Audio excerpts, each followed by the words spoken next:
Selamat datang di channel Cik Gentar, jangan lupa subscribe dan klik tombol loncengnya, agar Cik Gentar bisa tumbuh besar dan tidak jadi anak kecil terus, terima kasih. Bab 2609 Beijing. Hari ini hujan. Jalan basah seperti sungai yang berkilauan, dan orang-orang di jalan memegang payung warna-warni, seperti kelopak bunga yang mengambang di atas air. Pukul 9 malam. Setelah Bai Bing menyelesaikan seminar sekolah kedokteran, dia kembali ke rumah dan makan malam dengan Jenderal Bai. Sejak ayah dan anak Bai Yujing melarikan diri ke luar negeri, Jenderal Bai tidak memiliki siapapun untuk diajak bicara kecuali para penjaga dan pengemudi. Malam ini, karena Bai Bing pulang, ada tawa di keluarga Bai lagi.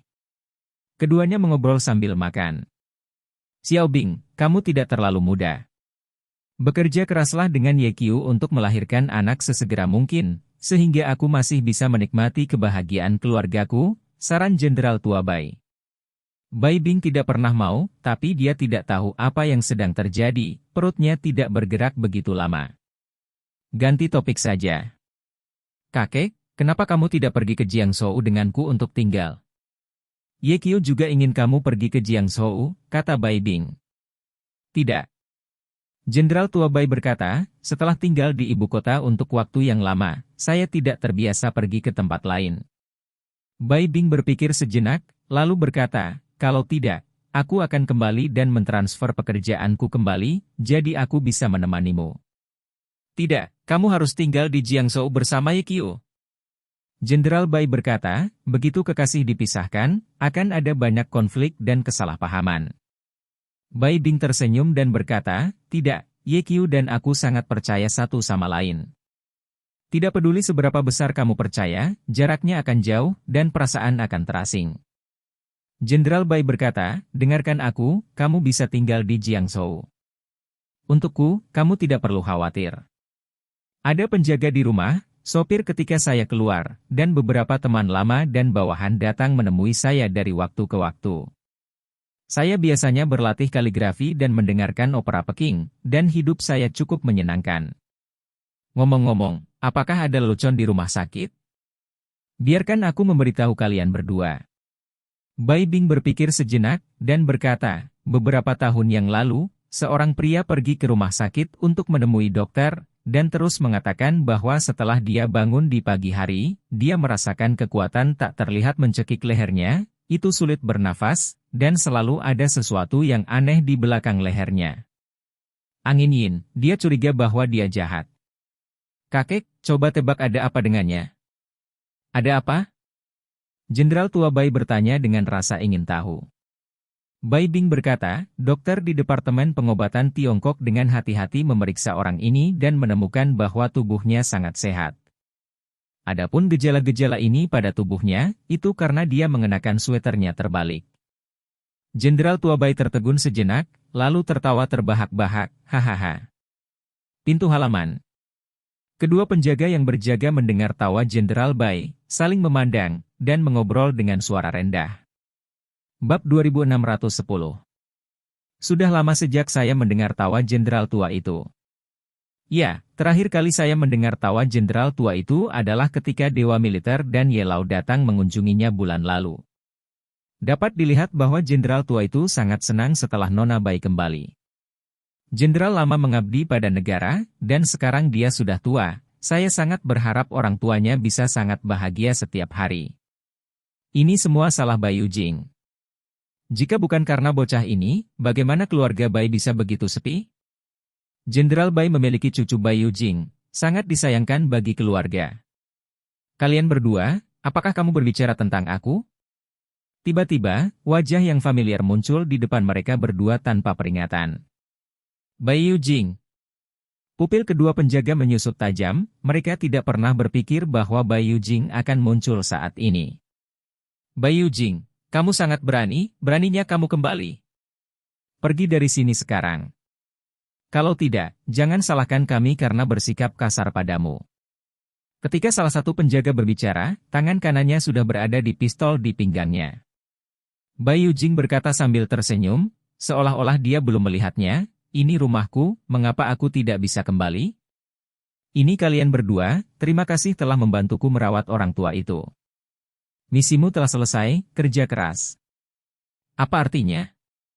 Kedua penjaga itu tampak bingung. Pada saat ini, kedua penjaga merasakan sesak di belakang leher mereka, mengikuti dengan cermat, kaki mereka terangkat dari tanah, dan mereka diangkat. Mereka berdua terkejut dan bergegas kembali. Detik berikutnya, tidak ada ekspresi di wajahnya. Saya melihat bahwa orang yang membawa mereka adalah monster raksasa, setinggi lebih dari 2 meter, dengan mata kusam dan dingin, tanpa emosi sedikit pun. Monster ini telanjang, dan otot-ototnya seperti bukit, bagian bawah tubuhnya ditutupi dengan selembar kain, dan tidak ada sepatu di kakinya. Ini semua relatif normal, yang abnormal adalah anggota tubuhnya. Tidak ada satu otot pun di anggota tubuhnya, hanya tulang putihnya, yang tampak seolah-olah ototnya telah dicukur habis dengan pisau.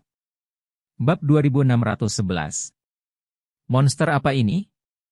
Sebelum kedua penjaga bisa mengeluarkan senjata mereka, monster itu menyentuh bagian tengah dengan kedua tangan, dan dalam sekejap, kepala kedua penjaga itu bertabrakan, seperti semangka, hancur di tempat, dan otak mereka pecah.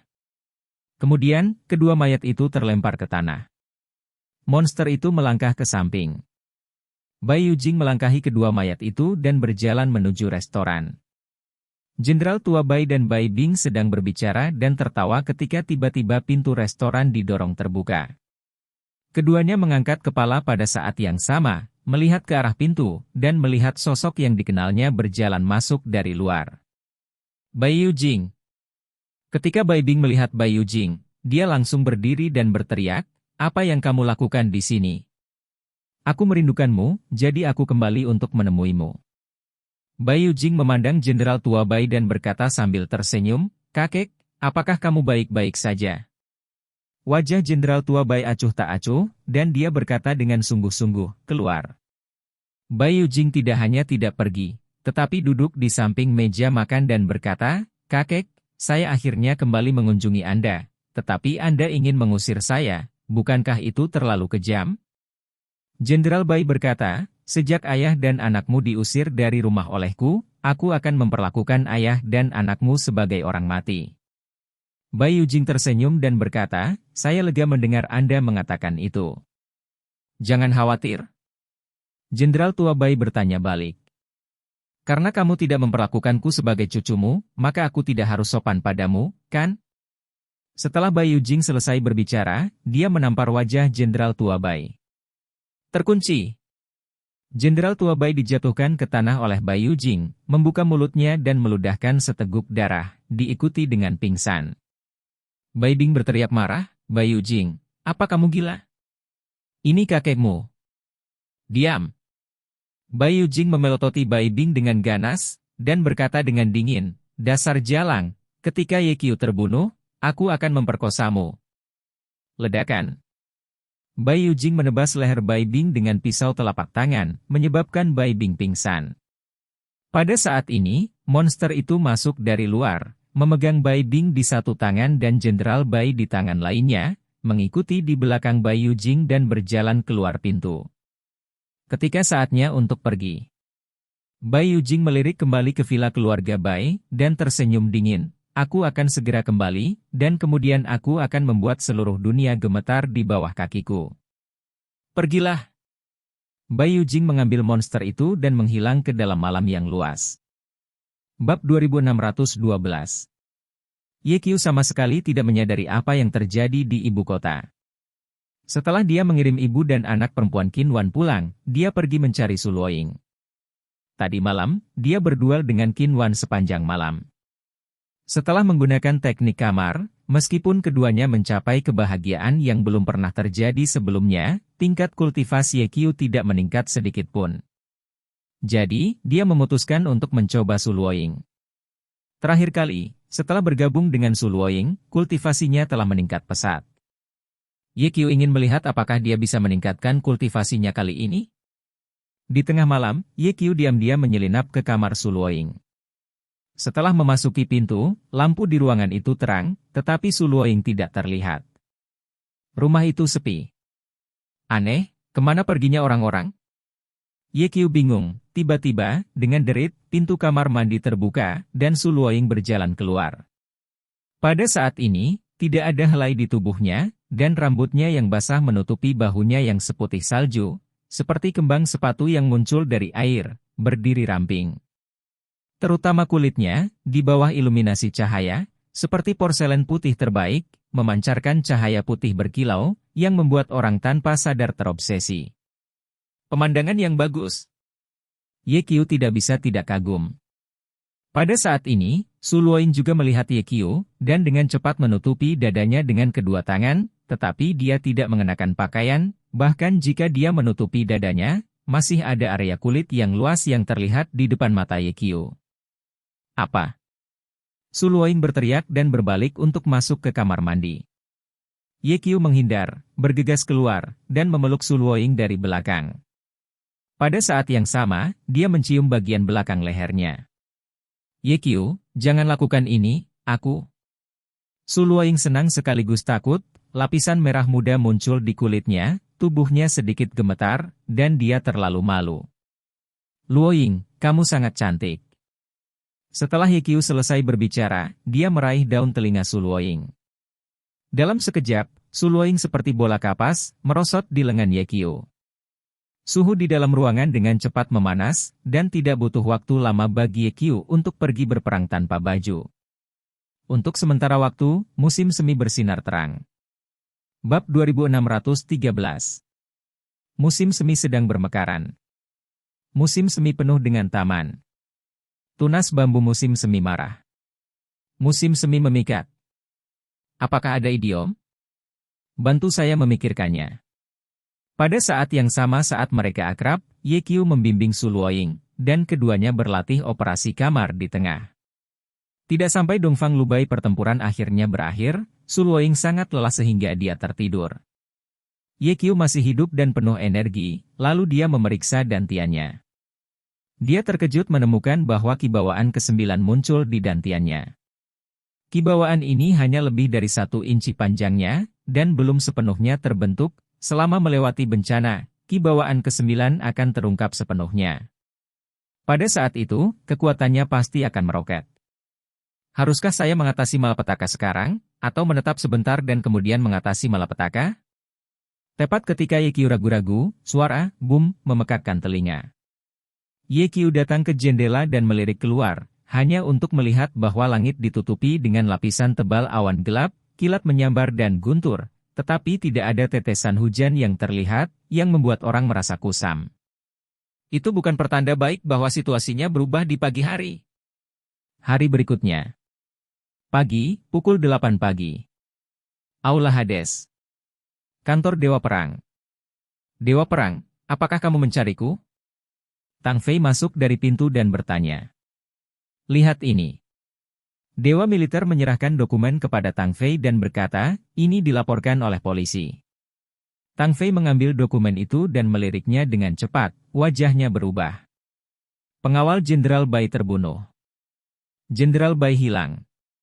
Polisi tidak punya petunjuk. Tang Fei mengerutkan kening, dia memiliki perasaan samar bahwa badai akan datang. Bagaimana menurutmu? Dewa Perang bertanya. Tang Fei berkata, berdasarkan informasi dalam dokumen ini, pada dasarnya dapat disimpulkan bahwa Jenderal Bai diculik. Dewa Perang bertanya lagi, lalu menurutmu siapa yang mengikat Jenderal Bai? Tang Fei menggelengkan kepalanya dan berkata, Jenderal Bai adalah orang yang baik, dan masuk akal bahwa dia tidak memiliki musuh. Aku benar-benar tidak bisa memikirkannya, siapa yang berani menculik Jenderal tua Bai setelah memakan empedu hati beruang dan macan tutul? Juga, Jenderal Bai telah pensiun selama bertahun-tahun dan tidak memiliki kekuatan nyata di tangannya. Apa gunanya menculiknya? Bab 2614. Tang Fei berhenti sejenak, lalu berkata lagi, di tanah berat Gyeonggi, di kaki Kaisar, seseorang berani menculik Jenderal Bai, yang menunjukkan bahwa orang ini sangat berani. Ada kekaguman di mata dewa militer, dan dia mengeluarkan tas arsip dari laci dan melemparkannya ke Tang Fei. Apa ini? Tang Fei bertanya dengan rasa ingin tahu. Jun Shen berkata, tebakanmu benar, Jenderal Bai memang diculik. Namun, orang yang menculik Jenderal tua Bai tidak hanya berani, tetapi juga bijaksana. Pengawasan di dalam dan di luar rumah Bai dihancurkan. Selain hujan tadi malam, jejaknya hanyut. Untuk hal ini, Diao Chan mengetahuinya ketika dia meminta pengawasan dari Departemen Lalu Lintas. Tang Fei membuka portofolio dan mengambil 2 foto darinya. Dalam sekejap, pupilnya menyusut tajam. Foto pertama adalah seorang pria besar, memegang Jenderal Bai di satu tangan dan Bai Bing di tangan lainnya. Prajurit super. Ada niat membunuh di mata Tang Fei, dan kemudian dia melihat foto kedua. Foto kedua adalah punggung seorang pria. Hei, punggung ini sangat familiar, aku pasti pernah melihatnya di suatu tempat. Tang Fei mengerutkan kening dan menatap bagian belakang foto dengan hati-hati. Setelah melihatnya sebentar, Tang Fei ingat, Bai Yujing. Dewa militer sedikit mengangguk, ya, itu Bai Yujing. Mengapa Bai Yujing berkumpul dengan prajurit super? Tang Fei memikirkan sesuatu lagi, dan berkata dengan kaget, mungkinkah dia? Dewa militer mengambil alih kata-kata, saya tahu apa yang Anda curigai. Jika Bai Yujing benar-benar diam-diam mempelajari prajurit super, itu hanya bisa berarti bahwa anak ini bersembunyi terlalu dalam. Juga, Bai Yujing menyelinap kembali dari luar negeri, tetapi orang-orang kita tidak mengetahuinya. Dia menculik Jenderal tua Bai dan Bai Bing di bawah hidung kita. Ini cukup untuk menunjukkan bahwa kita semua meremehkan kemampuannya. Sekarang kita harus menemukan cara untuk menyelamatkan Jenderal Bai dan Bai Bing secepat mungkin. Tang Fei berkata dengan marah, anak ini Bai Yujing bahkan telah mengikat keluarganya sendiri, dia benar-benar gila. Dewa Perang, apakah kamu ingin Ye Qiu tahu tentang ini? Dewa militer berkata, jika insiden sebesar itu terjadi, Anda tidak dapat menyembunyikannya dari Ye Qiu. Bai Bing adalah orang kepercayaan Ye Qiu. Jika Bai Bing memiliki sesuatu yang salah dan kami mengetahuinya tetapi tidak memberitahu Ye Qiu, dia akan membenci kami saat itu. Selain itu, tindakan Bai Yujing kali ini sangat rahasia, tetapi mereka tertangkap kamera oleh Departemen Lalu Lintas. Saya curiga dia melakukannya dengan sengaja. Dia mungkin melakukan ini untuk memberitahu Ye Qiu bahwa dia melakukan ini. Lagi pula, mereka berdua punya dendam. Tang Fei berkata, kalau begitu aku akan memberitahu Ye Qiu sekarang. Berbunyi. Tiba-tiba, telepon rumah merah di meja berdering dengan cepat. Dewa militer melirik ID penelepon, memberi isyarat kepada Tang Fei untuk tidak berbicara, lalu meraih telepon dan berkata, Tuan Tang, apakah Anda mencari saya? Suara Tang Lao sangat serius, Dewa Perang, segera datang ke gedung Bai. Juga, beritahu Ye Qiu untuk memasuki Beijing dengan cepat. Sesuatu telah terjadi. Bab 2615. Sesuatu yang besar terjadi? Ketika Dewa Militer mendengar 4 kata ini, hatinya menegang. Tang Lao Gui adalah orang yang paling kuat dalam kekuasaan, dia biasanya memiliki tampilan yang tenang ketika dia menghadapi sesuatu, dan tidak pernah begitu cemas seperti sekarang ini. Seperti yang Anda lihat, semuanya jauh dari sederhana. Sebelum Dewa Perang sempat bertanya, Tang Lao menutup telepon. Tang Fei, bawa aku ke gedung Bai, kata Dewa Perang. Tang Fei bertanya, di mana Ye Qiu? Jangan beritahu dia tentang keluarga Bai untuk saat ini. Ketika dia tiba di ibu kota, aku akan memberitahunya secara pribadi. Setelah Dewa Militer selesai berbicara, dia memanggil Ye Qiu. Ye Qiu sedang dalam perjalanan ke rumah sakit ketika dia menerima telepon dari Dewa Militer. Dia tidak pergi bekerja di rumah sakit untuk waktu yang lama, baru-baru ini, Bai Bing pergi ke Beijing untuk mengadakan seminar medis, jadi Ye Qiu berencana untuk mengunjungi Departemen Pengobatan Tiongkok untuk menemui semua orang. Dia baru saja mengendarai mobilnya ke tempat parkir rumah sakit, dan sebelum dia keluar dari mobil, dia menerima telepon dari Dewa Militer. Ye Qiu, letakkan semuanya di tangan dan segera pergi ke Beijing, kata Dewa Perang. Ye Qiu buru-buru bertanya, apa yang terjadi? Saat ini tidak jelas. Tuan Tang memerintahkan Anda untuk pergi ke Beijing dengan cepat. Anda pergi ke subdivisi militer Jiangzhou sekarang. Ada pesawat yang menunggu Anda di sana. Jun Shen berkata, setelah memasuki Beijing, datang langsung ke gedung Bai. Ya. Yekyu menutup telepon dan hendak menyalakan mobil ketika tiba-tiba bayangan putih muncul di depan mobil. Nabi. Nabi masih berpakaian seperti biasa, mengenakan gaun putih panjang, sorban putih di kepalanya, liontin kristal ungu di lehernya, dan kaki kecil dan halus. Bagaimana wanita ini datang? Yekyu mengerutkan kening, mendorong pintu mobil hingga terbuka dan berjalan turun, bertanya, "Mengapa kamu masih mengejar Jiang Zhou?" "Saya ulangi, saya tidak akan mengabulkan permintaan Anda. Sebaiknya kau cepat kembali ke Vatikan." Nabi memandang Yekyu, pupilnya yang biru kebiruan bersinar dengan kilau menawan, bibir cerinya terbuka sedikit, dan berkata, "Aku datang kepadamu, bukan untuk masalah itu, tetapi untuk memberitahumu bahwa kamu telah memiliki kehidupan atau bencana kematian baru-baru ini, yang terbaik adalah berhati-hati." Yekyu melirik sang Nabi dengan heran, "Kamu datang kepadaku hanya untuk mengingatkanku?" "Ya." Nabi mengangguk sedikit. "Terima kasih, selamat tinggal." Yekyu melambaikan tangannya, kembali ke mobil, segera berbalik, dan langsung menuju divisi militer Jiangzhou.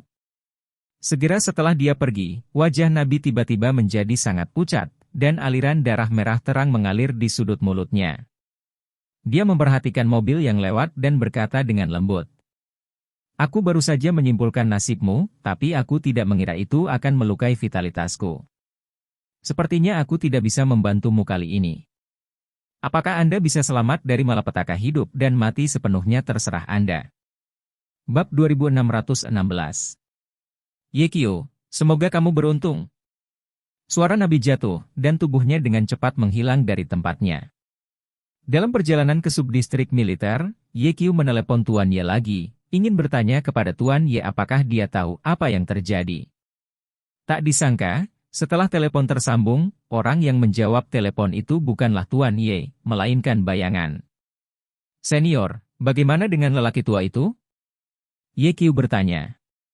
Shadow berkata, "Tuan dipanggil oleh Tang Lao." Yekyu bertanya lagi, "Senior, apakah kamu tahu mengapa Tang Lao memanggil orang tua itu pergi?" Bayangan menjawab, "Saya tidak tahu, saya melihat tuannya sedang terburu-buru ketika dia pergi, itu pasti sesuatu yang besar."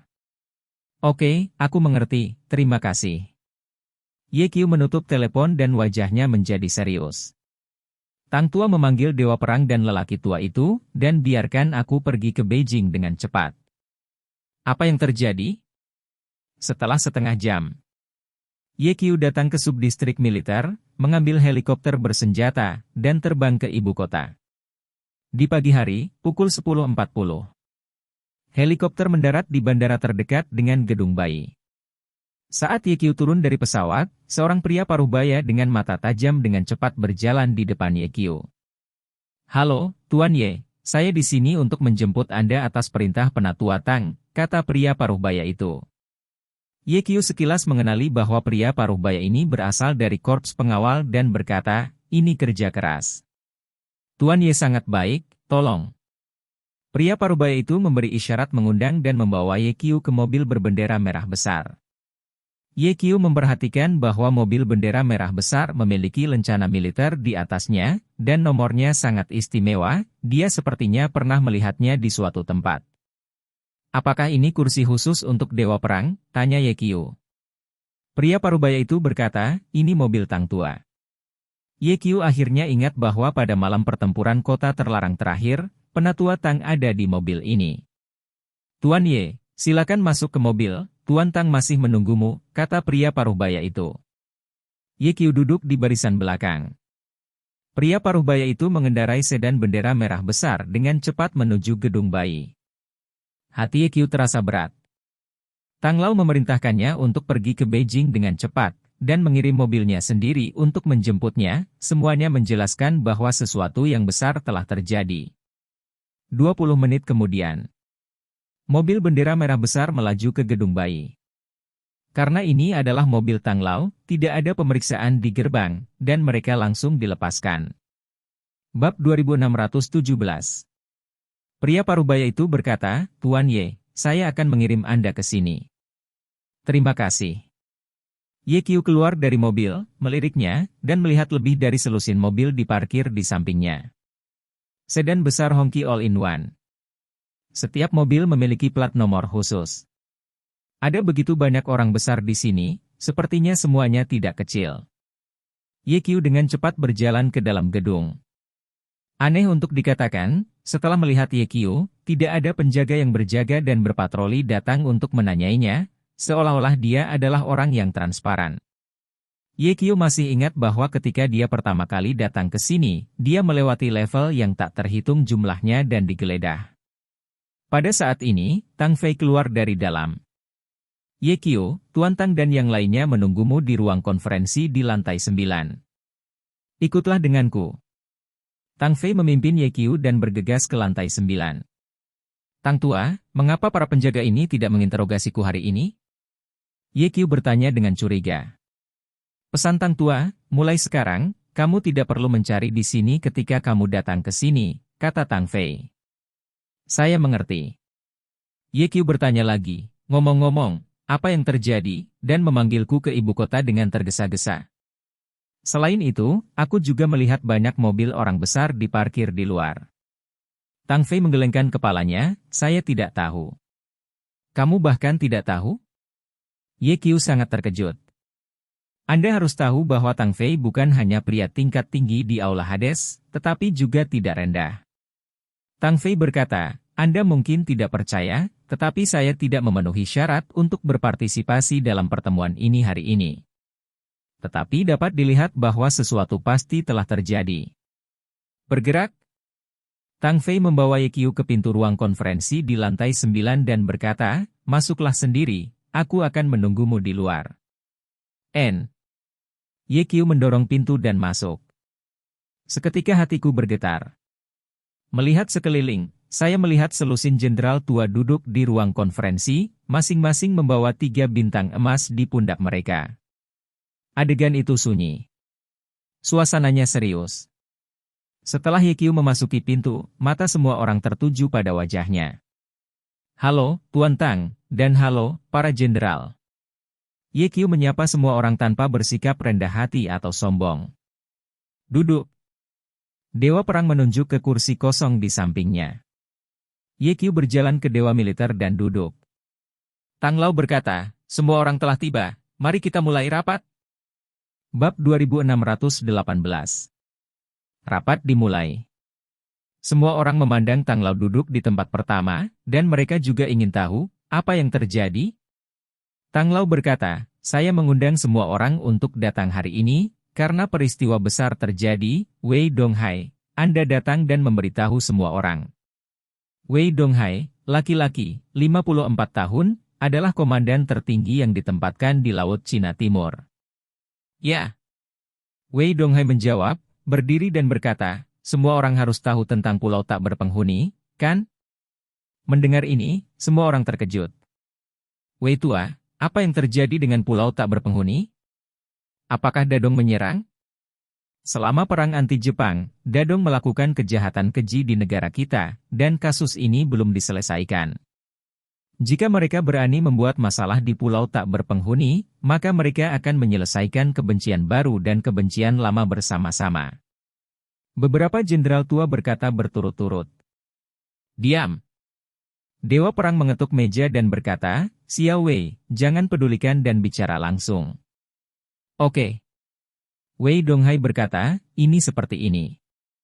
Minggu lalu, lebih dari selusin nelayan mengendarai perahu nelayan ke pulau tak berpenghuni untuk memancing, dan pada akhirnya, tidak ada dari mereka yang selamat. Tubuh mereka mengambang di laut dan ditemukan oleh tentara kami di Laut Cina Timur. Karena banyaknya kematian, saya mengirim ajudan saya ke tempat kejadian secara langsung. Ajudan melaporkan bahwa para nelayan dibunuh oleh orang lain. Setiap nelayan memiliki luka tembak yang fatal. Masalah ini telah membangkitkan perhatian besar saya, jadi saya ingin menghubungi para prajurit yang ditempatkan di pulau tak berpenghuni. Kamu juga tahu bahwa pulau tak berpenghuni itu terletak di antara negara kita dan Dadong. Meskipun itu adalah wilayah negara kita, sejak berdirinya negara, Dadong telah bersaing dengan kita, dan sering membuat masalah dan merampas sumber daya pulau di pulau tak berpenghuni. Oleh karena itu, dari akhir 1970-an dan awal 1980-an, Laut Cina Timur telah mengirim sebuah perusahaan untuk ditempatkan di pulau itu untuk waktu yang lama.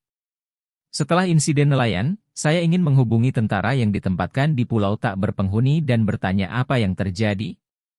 Namun, telepon tidak berfungsi dan radio kehilangan sinyalnya. Situasi seperti ini belum pernah terjadi sebelumnya. Ini sangat tidak biasa. Saya mengirim seorang ajudan untuk membawa 20 tentara ke pulau tak berpenghuni untuk mencari tahu. Tanpa diduga, setelah ajudan saya berangkat, lama tidak ada kabar, dan dia kehilangan kontak dengan saya. Bab 2619. Saya menunggu selama sehari, dan saya belum mendengar kabar dari ajudan. Saya akan mengirim seseorang lagi. Pada saat ini, ajudan saya muncul. Namun, itu telah menjadi mayat. Ajudanku, dan 20 tentara, semuanya terbunuh, di sebuah perahu kecil. Ketika Wei Donghai mengatakan ini, matanya merah. Semuanya, tahukah Anda bahwa ajudan saya ditembak lebih dari 100 kali, dan tubuhnya dihancurkan oleh peluru? Ada juga 20 tentara yang juga terbunuh, dan kematian mereka sangat tragis. Dapat dikatakan bahwa selama bertahun-tahun di ketentaraan, ini adalah pertama kalinya saya melihat situasi yang begitu tragis. Terkunci. Seorang jenderal tua tiba-tiba menampar meja dan berkata dengan marah, siapa yang melakukannya? Dewa militer melirik jenderal tua itu, jangan menyela Xiao Wei, biarkan dia melanjutkan. Dalam sekejap, jenderal tua itu menutup mulutnya. Wei Donghai menjadi tenang dan melanjutkan, dengan begitu banyak orang mati, jelas bahwa sesuatu pasti telah terjadi pada pulau tak berpenghuni itu. Saya kemudian mengirim komando, 30 orang, ke pulau tak berpenghuni. Seperti sebelumnya, setelah pasukan komando berangkat, mereka kehilangan kontak dengan saya. Ketika pasukan komando pergi, mereka membawa kapal perang dan pesawat pengintai bersama mereka.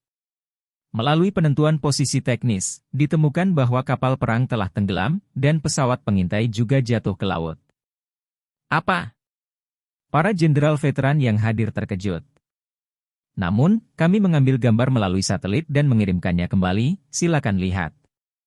Wei Donghai menyalakan layar besar di ruang konferensi, dan segera, sebuah video muncul di layar. Saya melihat laut di sekitar pulau kecil, berlumuran darah. Dan selain ratusan mayat mengambang, ada ikan mati yang tak terhitung jumlahnya. Bahkan ada puluhan hiu yang mati. Satelit belum menemukan pembunuhnya, dan pulau tak berpenghuni belum melihat pasukan Dadong. Ini adalah situasi yang diketahui. Laporan saya selesai. Setelah Wei Donghai selesai berbicara, dia duduk di kursi. Tang Lao menindaklanjuti, ini masalah besar. Jadi saya mengundang semua orang untuk mengadakan pertemuan darurat, hanya untuk melihat apa yang dipikirkan semua orang. Bab 2620. Seorang jenderal tua berkata, jelas, Dadong yang melakukan ini. Selain Dadong, tidak ada yang berani begitu sombong. Dadong membunuh tentara kita dan membantai nelayan. Mereka ingin melawan kita. Jenderal tua lainnya mengikuti dan berkata, jika ini benar-benar yang dilakukan Dadong, maka tidak perlu menunjukkan belas kasihan dan api secara langsung. Negara kita telah damai selama beberapa dekade, dan sekarang generasi muda itu meragukan apakah negara kita berani berperang? Bisakah kita menang? Penatua Tang, saya menyarankan agar armada Laut Cina Timur dikirim langsung ke pulau tak berpenghuni. Jenderal tua lainnya mengikuti dan berkata, iblis kecil selalu suka melakukan sesuatu. Saya pikir lebih baik mengambil kesempatan ini untuk mengalahkan mereka dengan keras dan membuat mereka terluka dan ketakutan. Tang Laodao berkata, setelah Wei Donghai melaporkan masalah ini, saya telah segera berkomunikasi dengan manajemen senior Dadong. Pejabat senior Dadong mengatakan bahwa mereka tidak tahu apa-apa tentang pulau tak berpenghuni, dan mereka tidak mengirim pasukan ke pulau tak berpenghuni. Begitu kata-kata Tang Lao jatuh, seorang jenderal tua berkata, Tang Lao, dengan segala hormat, saya tidak percaya apa yang dikatakan iblis kecil itu. Mereka melakukan satu tatap muka dan satu di belakang yang lain. Mereka tidak hanya melawan arus internasional, tetapi mereka juga menipu rakyat mereka sendiri. Belum lama ini, mereka melepaskan jutaan ton air yang terkontaminasi nuklir ke laut, dan manajemen puncak terus mengatakan bahwa itu tidak akan menyebabkan polusi bagi tubuh dan lingkungan. Bukankah ini omong kosong? Menurut pendapat saya, inilah yang mereka lakukan. Tang Lao melirik Dewa Militer dan Ye Lao, dan bertanya, kalian berdua, bagaimana menurutmu? Junshin berkata, terlepas dari apakah pulau tak berpenghuni itu berasal dari Dadonggan atau bukan, kamu harus bersiap untuk bertarung, dan bersiaplah. Ye Lao berkata, saya sarankan Anda bisa bersiap dengan kedua tangan. Di satu sisi, kirim seseorang untuk menyelidiki pulau tak berpenghuni secara menyeluruh, dan di sisi lain, bersiaplah untuk perang. Jika penyelidikannya jelas dan itu benar-benar pekerjaan Dadong, maka ayo berperang. Kami telah menjaga profil rendah selama bertahun-tahun, saatnya untuk menunjukkan pedang kami, jika tidak, dunia akan berpikir bahwa singa di timur masih tidur. Tang Lao sedikit mengangguk dan berkata, Ye Lao, pikiranmu bertepatan dengan pikiranku. Aku juga berpikir begitu. Bahkan jika kita ingin melakukan sesuatu, kita harus menunggu sampai penyelidikannya jelas sebelum kita melakukannya. Orang dahulu mengatakan bahwa jika gurunya terkenal, Tuhan akan membantunya, jika gurunya tidak terkenal, Tuhan akan menghukumnya. Selain itu, negara kita telah menjadi negara etiket sejak zaman kuno, dan sejalan dengan gaya konsisten kita untuk pergi pertama dengan etiket dan kemudian tentara. Tentu saja, begitu pertarungan dimulai, kita harus menang. Dewa Perang bertanya, Tang Tua, siapa yang akan kamu kirim untuk menyelidiki pulau tak berpenghuni? Orang ini jauh di langit, dan tepat di depanmu. Setelah Tang Lao selesai berbicara, matanya tertuju pada Ye Qiu. Bab 2621. Tang Lao memandang Ye Qiu dan berkata, aku memanggilmu ke Beijing kali ini karena aku ingin mengundangmu ke sebuah pulau tak berpenghuni di Laut Cina Timur untuk mencari tahu apa yang terjadi di pulau itu. Bagaimana menurutmu? Ye Qiu berdiri dan berkata, Penatua Tang, adalah tugas seorang prajurit untuk mematuhi perintah. Sebagai seorang prajurit, itu adalah tugasku secara alami. Jangan khawatir, aku pasti akan menyelidiki pulau tak berpenghuni. Tang Lao mengangguk sambil tersenyum, bagus sekali. Semuanya, jika Anda benar-benar ingin berperang, maka begitu perang dimulai, beberapa zona perang harus siap mendukung Laut Cina Timur kapan saja. Departemen Perang, segera buat rencana pertempuran. Ada juga Departemen Logistik, yang harus memastikan persediaan dan peralatan yang memadai. Oke, mari kita tunda rapat selama 10 menit. Ayo keluar dan ambil napas. Ye Qiu, Dewa Perang, Ye Lao, kalian bertiga tetap di sini. Segera, para jenderal tua meninggalkan ruang konferensi. Tang Lao berkata, Ye Qiu, aku akan membiarkan Istana Hades membantumu dan pergi ke pulau tak berpenghuni bersama, bagaimana menurutmu? Ye Qiu menggelengkan kepalanya, aku ingin pergi sendiri. Tang Lao mengingatkan, adalah tabu besar di militer untuk mengambil risiko sendirian. Jika terjadi masalah, Anda tidak memiliki dukungan apapun yang sangat berbahaya. Dewa Militer juga berkata, satu orang lagi berarti satu penolong lagi. Aku akan membiarkan Tang Fei membawa seseorang untuk menemanimu. Tidak perlu. Ye Qiu menolak mentah-mentah dan berkata, akan lebih mudah untuk bertindak sendiri. Jika saya benar-benar dalam masalah dan ada terlalu banyak orang, itu akan mengalihkan perhatian saya. Tang Tua, Dewa Perang, jangan khawatir, aku bisa menyelesaikannya sendiri. Tang Lao bertanya, Ye Lao, apa maksudmu? Tuan Tua Ye berkata, saya setuju dengan pendapat Ye Qiu. Oke. Penatua Tang berkata kepada Ye Qiu, aku memberimu hak untuk bertindak murahan. Selama pelaksanaan misi, apapun yang terjadi, kamu dapat menghadapinya sesuai dengan situasinya. Bahkan jika pulau tak berpenghuni itu benar-benar hal yang besar, apa yang ingin kamu lakukan, selama kamu pikir itu benar, kamu dapat membuat keputusan yang menentukan tanpa meminta instruksi dariku. Tidak peduli apa konsekuensinya, kami bertiga orang tua akan menanggungnya. Pada saat yang sama, saya akan memerintahkan Wei Donghai untuk membantu Anda. Jika Anda memiliki kebutuhan, Anda dapat menghubungi Wei Donghai. Oke, saya telah menyelesaikan apa yang harus saya katakan. Akhirnya, saya berharap Anda perjalanan yang lancar dan kembali dengan selamat. Selama Anda melakukannya dengan baik, saya akan membalas Anda ketika Anda kembali. Bab 2622. Ye Qiu berkata dengan penuh terima kasih, Penatua Tang. Lao Ye, Dewa Perang, apalagi yang harus kamu jelaskan, tanya Tuan Tang. Ye Tua memandang Ye Qiu dan mengingatkan, hati-hati dalam segala hal, bertindak hati-hati, perhatikan keselamatan, dan kembali lebih awal. Hanya dalam 16 kata, itu berisi perhatian tak terbatas dari Tuan Tua Ye untuk Ye Qiu. Ye Qiu mengangguk, aku tahu. Dewa militer melanjutkan, Tang Lao, Ye Lao, sementara kalian semua di sini, saya ingin mengatakan sesuatu. Masuk akal bahwa Ye Qiu akan memulai misi. Saya seharusnya tidak mengatakan ini saat ini, tetapi mengingat hubungan khusus Ye Qiu dengan orang yang terlibat, saya memikirkannya lagi dan memutuskan untuk memberitahunya. Ye Qiu, kamu tidak menghubungi Bai Bing hari ini, kan? Melihat nada serius dari Dewa Militer, Ye Qiu menyadari sesuatu dan buru-buru bertanya, apakah ada yang salah dengan Bai Bing? Ya.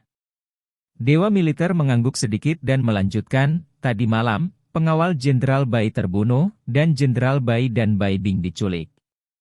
Apa? Mendengar ini, Ye Qiu, Tang Lao, dan Ye Laozi terkejut dan marah.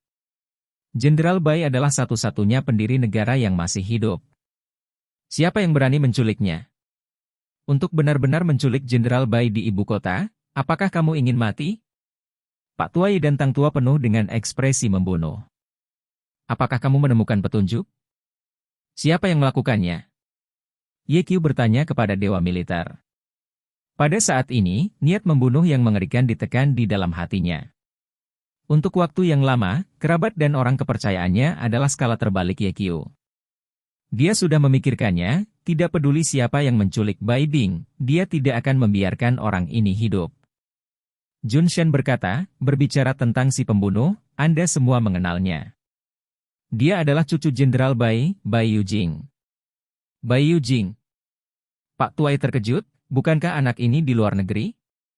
Dewa Militer menjelaskan, dia diam-diam kembali tadi malam dan menculik Jenderal Tua Bai dan Bai Bing. Anak ini bisa lari dari luar negeri, dan dia tidak membiarkan kita mengetahuinya. Dapat dilihat bahwa anak ini sangat licik. Kita semua meremehkannya sebelumnya. Tidak hanya itu, kami juga menemukan bahwa ketika anak ini menculik Jenderal Bai dan Bai Bing, dia ditemani oleh seorang prajurit super. Saya menduga bahwa pangkalan rahasia yang digunakan untuk mempelajari tentara super di barat laut terkait dengan Bai Yujing. Tang Tua dan Tuan Tua Ye terkejut lagi. Bai Yujing masih sangat muda, bagaimana dia bisa bersembunyi begitu dalam? Penatua Tang tidak bisa mempercayainya. Bab 2623. Dewa Perang, kecurigaanmu benar. Dalang di balik prajurit super itu adalah Bai Yujing. Ye Qiu berkata, aku sebenarnya sudah tahu tentang ini sejak lama. Saya ingin mencari waktu yang tepat untuk pergi ke luar negeri untuk membunuh Bai Yujing, dan kemudian melapor kepada Anda. Aku tidak menyangka bajingan ini akan berani kembali ke Tiongkok. Aku benar-benar meremehkannya. Dewa Militer berkata, Ye Qiu, alasan mengapa saya memberitahu Anda ini adalah bahwa saya harap Anda tidak mengacaukannya. Mengenai keberadaan Jenderal Bai dan Bai Bing, saya akan memerintahkan orang untuk terus menyelidiki. Begitu ada berita, saya akan segera memberitahu Anda. Arti bawah sadar dari Dewa Militer adalah bahwa sekarang Anda harus berurusan dengan pulau tak berpenghuni terlebih dahulu, dan untuk Bai Bing, saya akan membantu Anda menyelidikinya. Meskipun Ye Qiu sangat mengkhawatirkan keselamatan Bai Bing, dia sangat tenang. Ye Qiu berkata, yang disebut negara berarti ada negara terlebih dahulu, lalu ada keluarga. Keluarga adalah negara terkecil, dan sebuah negara memiliki ribuan keluarga. Tidak peduli seberapa penting atau mendesak masalah keluarga, mereka tidak layak disebut dalam menghadapi urusan negara. Tang Tua, Dewa Perang, yakinlah, saya tidak akan bisa membedakan mana yang lebih penting antara urusan keluarga dan urusan negara karena penculikan Bai Bing. Aku akan pergi ke misi dulu dan berurusan dengan pulau tak berpenghuni, lalu pergi untuk menyelamatkan Bai Bing dan Jenderal Bai. Dewa militer menghela nafas lega, jika Anda bisa berpikir begitu, saya akan lega.